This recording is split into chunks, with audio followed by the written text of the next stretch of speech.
ഇനി അടുത്തത് ഷാഫി പറമ്പിലിനെയും പുറത്താക്കും. കോൺഗ്രസിൽ ഇനിയും തലകൾ ഉരുളും. രാഹുൽ മാങ്കൂട്ടത്തിന്റെ ജാമ്യം തള്ളിയതിന് പിന്നാലെ പാർട്ടിയിൽ നിന്ന് പുറത്താക്കിയതോടെ കൂടുതൽ പ്രതിരോധത്തിലായിരിക്കുന്ന രാഷ്ട്രീയ ഗുരു കൂടിയായിട്ടുള്ള ഷാഫി പറമ്പിൽ എം പിയാണ്. രാഹുലിന്റെ എല്ലാ കൊള്ളരുതായ്മകളും അറിഞ്ഞിട്ടും കുടപിടിച്ചു കൊടുത്തു എന്ന പെൺകുട്ടികളെ ഭീഷണിപ്പെടുത്തി എന്നുമുള്ള ഗുരുതരമായിട്ടുള്ള ആരോപണമായിട്ട് മുൻ യൂത്ത് കോൺഗ്രസിന്റെ നേതാക്കൾ തന്നെ രംഗത്ത് വരുന്നത് ഇനിയുള്ള അന്വേഷണം എന്ന് പറയപ്പെടുന്ന ഷാഫിയിലേക്കും നീളുമെന്നുള്ള സൂചനയാണ്. ഇതൊരു തുടക്കം മാത്രമാണ് എന്നാണ് മുൻ യൂത്ത് കോൺഗ്രസ് നേതാവും ഡിവൈഎഫ്ഐയുടെ സംസ്ഥാന കമ്മിറ്റി അംഗവുമായിട്ടുള്ള AK ഷാനിബിന്റെ കുറിപ്പ് എന്ന് പറയുന്നത്. പെൺകുട്ടി പറഞ്ഞ പരാതി കയ്യിലുണ്ട് എന്നും പരാതി വന്നില്ലെങ്കിൽ തെളിവുകൾ പുറത്തുവിടുമെന്നും ഷാനിബ് പല ചാനൽ ചർച്ചകളിലും വെളിപ്പെടുത്തുന്നുണ്ട്. രാഹുലിനെ പാർട്ടിയിൽ നിന്ന് പുറത്താക്കിയതിന് പിന്നാലെ ഗുരുതര പരാതികൾ ലഭിച്ചില്ലെന്ന ദുർബല പ്രതിരോധവുമായിട്ടാണ് ഷാഫി പറമ്പിൽ ഇന്നലെ രംഗത്ത് വന്നതെങ്കിൽ അതിനു മുമ്പേ ഷാഫിയിലേക്ക് ആരോപണങ്ങൾ എത്തുന്ന തരത്തിലായിരുന്നു ഷാനിബിന്റെ പോസ്റ്റുകൾ എന്ന് പറയുന്നത്. രാഹുലിന് സ്വീകാര്യത ഉണ്ടാക്കാൻ സിനിമാ താരങ്ങളെ പാലക്കാട്ടെ വിവിധ പരിപാടികൾ എത്തിച്ചിരുന്നതെന്നും എ ഗ്രൂപ്പുകാരനായി അറിയപ്പെടുന്ന KPCC ജനറൽ സെക്രട്ടറി ഉൾപ്പെടെയുള്ള യൂത്ത് കോൺഗ്രസ് ഭാരവാഹികൾക്ക് രാഹുലിനൊപ്പം വേദി പങ്കിടാൻ നിർദ്ദേശം നൽകിയിരുന്നത് ആരാണ് എന്നും ആർക്കറിയാം. ഇതൊക്കെ ആർക്കറിയാമെന്ന് ചോദിച്ചാൽ ഷാഫിക്ക് അറിയാമെന്നാണ് പറയുന്നത്. ഷാഫിയുടെ ഫോട്ടോ വെച്ചുകൊണ്ടാണ് ഷാനിബ് ഇത്തരത്തിലുള്ള ആരോപണങ്ങൾ തന്നെ മുന്നോട്ട് വെക്കുന്നത്. ഇതിന്റെ എല്ലാം പിന്നിൽ പ്രവർത്തിച്ചിരിക്കുന്നത് ഷാഫിയാണ്, ഷാഫി പറമ്പിൽ MP ആണ് എന്നത്. എന്തായാലും കേവലമായ പൊളിറ്റിക്കൽ കരിയർ സംരക്ഷിക്കുവാൻ വടകരയുടെ പുയ്യാപ്ല എന്ന് KPCC പ്രസിഡന്റ് വിളിച്ചയാൾ എല്ലാം രാഹുലിന്റെ എല്ലാ ക്രിമിനൽ പ്രവർത്തിക്കും ചൂട്ടുപിടിച്ചിട്ടുണ്ട് എന്നാണ് ഷാനിബ് നേരത്തെ തന്നെ പലപ്പോഴും ആരോപണങ്ങളുമായിട്ട് എത്തിയിട്ടുണ്ട്. അതേസമയം കുറച്ചു കൂടി കടന്നാണ് മുൻ യൂത്ത് കോൺഗ്രസ് നേതാവ് കൂടിയായിട്ടുണ്ടായിരുന്ന P സരിൻ രംഗത്ത് വന്നിട്ടുള്ളത്. ഈ വിധി കോൺഗ്രസിലെ പല സ്ത്രീകൾക്കും അല്ലെങ്കിൽ എല്ലാ സ്ത്രീകൾക്കും വേണ്ടിയാണ് എന്നും രാഹുലിന് മുൻകൂർ ജാമ്യം നൽകാനാവില്ലെന്ന് കോടതി പറഞ്ഞപ്പോൾ കേരളത്തിലെ സ്ത്രീകൾ ആശ്വാസത്തിന്റെ നെടുവീർപ്പിടുകയായിരുന്നുവെന്നും പാർട്ടിക്കുള്ളിലെ തെറ്റുകളെ തിരിച്ചറിഞ്ഞ് പുഴുക്കുത്തുകളെ പുറത്താക്കിയില്ലെങ്കിൽ കേരളത്തിൽ ഒരിക്കൽ കോൺഗ്രസ് ഉണ്ടായിരുന്നു എന്ന് പറയേണ്ടി വരുമെന്നും സരിൻ പറയുന്നു.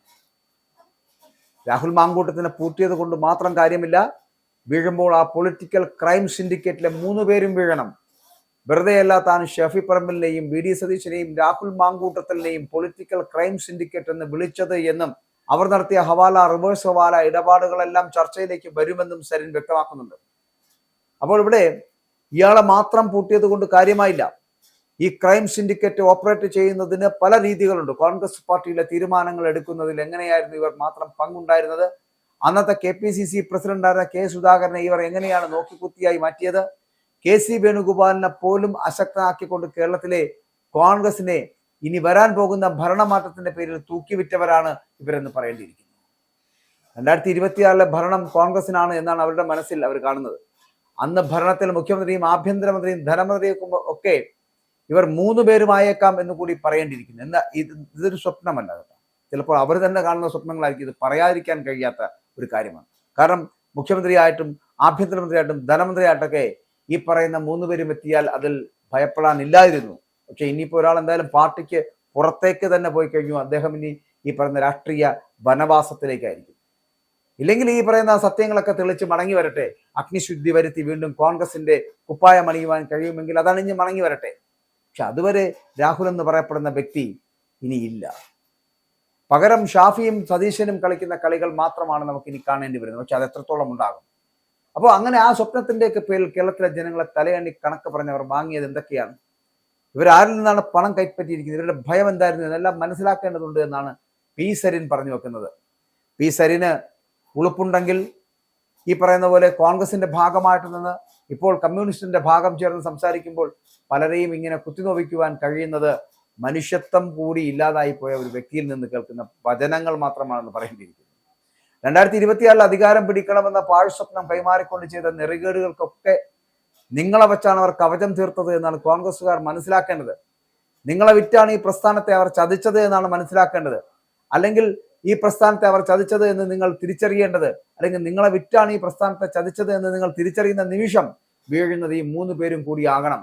അധികാരം പിടിക്കലാണ് ഇവരുടെ ലക്ഷ്യം, അല്ലെങ്കിൽ നിങ്ങളുടെ ലക്ഷ്യം അധികാരം പിടിക്കലാണ് എങ്കിൽ 2031 കുറിച്ച് നിങ്ങൾ സ്വപ്നം കാണുന്നുണ്ടെങ്കിൽ നിങ്ങൾ തെറ്റുകൾ ഏറ്റുപറയുമ്പോൾ സകലതിനെയും ചെവിക്ക് പിടിച്ച് പുറത്താക്കുക എന്നതാണ്. അതിന് കെൽപ്പുള്ളവർ പാർട്ടിക്കകത്തുണ്ടോ എന്ന് കണ്ടറിയേണ്ടതാണ് എന്നും സരിൻ പറഞ്ഞു വെക്കുമ്പോഴും അതിനകത്ത് യാഥാർത്ഥ്യത്തെക്കുറിച്ച്, യാഥാർത്ഥ്യ ബോധത്തെക്കുറിച്ച്, അതിനെക്കുറിച്ച് മനസ്സിലാക്കുവാൻ അവിടുത്തെ സാധാരണക്കാർക്ക് കഴിയുമെന്നുള്ള കാര്യത്തിൽ സംശയമില്ല. അപ്പോൾ ഈ പൊളിറ്റിക്കൽ ക്രൈം സിൻഡിക്കേറ്റിലെ ബാക്കി 2 പേർ എന്ന് പറയുന്ന 2 ചേരികളിലായിട്ട് തിരിഞ്ഞുകൊണ്ട് ചെയ്തുകൊണ്ടിരിക്കുന്ന സകല ഇടപാടുകൾക്കും ഇടപെടലുകൾക്കും ക്ലാരിറ്റി വരും. അപ്പോൾ അത്തരം പരാതികളൊക്കെ ആഭ്യന്തരമന്ത്രി പിണറായി വിജയൻ, ആ വിജയന്റെ കയ്യിലുണ്ട്. പരാതികൾ മാത്രമല്ല, തെളിവുകളടക്കം ഉണ്ട് എന്നാണ് സരിനടക്കം പറയുന്നത്. കഴിഞ്ഞ ദിവസം ഷാഫിക്കെതിരെ രംഗത്ത് വന്നത് MA ഷഹനാസ് എന്ന കോൺഗ്രസ് പ്രവർത്തക തന്നെയാണ്. കർഷക സമരത്തിൽ പങ്കെടുക്കുവാൻ തനിക്കൊപ്പം ഒറ്റയ്ക്ക് വരണമെന്ന് രാഹുൽ ആവശ്യപ്പെട്ടു എന്നും പിന്നീട് അവർ മാധ്യമങ്ങൾക്ക് മുന്നിൽ അടക്കം വെളിപ്പെടുത്തുകയും ചെയ്തു. രാഹുലിന്റെ പീഡനങ്ങൾ പുറത്തു വന്നപ്പോൾ വീണ്ടും സന്തോഷം അയച്ചപ്പോൾ വിഷാദം സ്മരിക്കുന്ന സ്മൈലി ആയിരുന്നു മറുപടിയായിട്ട് ലഭിച്ചത് എന്നുകൂടി ഒരു ചർച്ചയിൽ പങ്കെടുത്തുകൊണ്ട് MA ഷഹനാസ് പറയുന്നുണ്ട്. അപ്പോൾ രാഹുലിന്റെ ഇത്തരം സ്വഭാവ വൈകൃതങ്ങളെക്കുറിച്ച് ഷാഫി പറമ്പിലിനെ നേരിട്ട് അറിയിച്ചിട്ടും അയാൾ അതിനെ പരിഹാസപൂർവ്വം അവഗണിച്ചു എന്ന് മാത്രമല്ല, ഇത്തരമൊരു ലൈംഗിക വൈകൃതനെ യൂത്ത് കോൺഗ്രസിനെ പ്രസിഡന്റ് ആക്കുവാൻ പരിശ്രമിക്കുകയും ചെയ്തു എന്ന് ഷഹനാസ് പറയുമ്പോൾ തകർന്നു വീഴുന്നത് ഷാഫി പറമ്പിലിന്റെ ഇമേജ് കൂടിയാണ് എന്ന് പറയട്ടെ. ഷഹനാസ് സത്യത്തിലൊരു ഇടതുപക്ഷക്കാരിയല്ല, കോൺഗ്രസിന്റെ സജീവ പ്രവർത്തകയാണ്. ഈ പഞ്ചായത്ത് തെരഞ്ഞെടുപ്പ് ഘട്ടത്തിലും UDF സ്ഥാനാർത്ഥികൾക്ക് വേണ്ടിയിട്ട് താഴെത്തട്ടിൽ പ്രവർത്തിച്ചു കൊണ്ടിരുന്ന ഒരാളാണ് ഈ പറയുന്ന താരം. KPCC സാംസ്കാരിക സമിതിയുടെ അല്ലെങ്കിൽ സാംസ്കാരിക സാഹിതിയുടെ ജനറൽ സെക്രട്ടറി കൂടിയാണ് ഷഹനാസ്. അപ്പോൾ ഉത്തരവാദപ്പെട്ട ഒരു പോസ്റ്റിലുള്ള ഒരു വനിതാ പ്രവർത്തക, അവർ തന്നെ നിരവധി സ്ത്രീകൾ ഇയാളിൽ നിന്ന് നേരിട്ട ദുരനുഭവ കഥകളെക്കുറിച്ച് ഷാഫി പറമ്പിലിനെ നേരിട്ട് അറിയിച്ചിട്ടും അതൊക്കെ അവഗണിച്ച് യൂത്ത് കോൺഗ്രസിന്റെ പ്രസിഡന്റ് ആക്കുവാൻ ഷാഫി പറമ്പിൽ പ്രവർത്തിച്ചു എന്നാണ് ഇവർ വ്യക്തമാക്കുന്നത്. അപ്പോൾ യൂത്ത് കോൺഗ്രസിന്റെ സംസ്ഥാന പ്രസിഡന്റ് ആക്കുക മാത്രമല്ല, അതേ ആളെ തന്നെ തന്റെ പിൻഗാമിയായിട്ട് പാലക്കാട്ടെ ജനങ്ങൾക്ക് മേലെ അടിച്ചേൽപ്പിക്കുകയും ചെയ്തു എന്ന് കൂടി പറയുന്നുണ്ട്. ഇപ്പോൾ കോൺഗ്രസ് പാർട്ടിയും UDF മൊത്തത്തിലും എത്തിയ ദുരവസ്ഥയ്ക്ക് കാരണക്കാരൻ ഷാഫിയുമാണ് എന്ന് വിമർശകർ ചൂണ്ടിക്കാട്ടുകയാണ്. ഷാഫി പറമ്പിലിനെയും ഏതു തരത്തിലും അകത്താക്കുക, ഒറ്റപ്പെടുത്തുക, അയാൾക്കെതിരെ അപവാദ കഥകൾ പ്രചരിപ്പിക്കുക എന്നത് ഈ പറയുന്നത് പോലെ CPM-ഓ അന്തം കമ്മികളോ അല്ലെങ്കിൽ അന്തം സംഖ്യകളോ അത്തരത്തിൽ നടപടികൾ സ്വീകരിക്കുന്നുണ്ട്. അതിൽ മുന്നിൽ നിൽക്കുന്നത് അന്തം കമ്മികൾ തന്നെയാണ് എന്നുള്ള കാര്യത്തിൽ സംശയമില്ല. പക്ഷേ ഒരു തർക്കവും നിലനിൽക്കാത്തത് ചെയ്ത തെറ്റിന് പാപം അനുഭവിക്കുക അത് രാഹുലാണെങ്കിലും ഷാഫിയാണ്.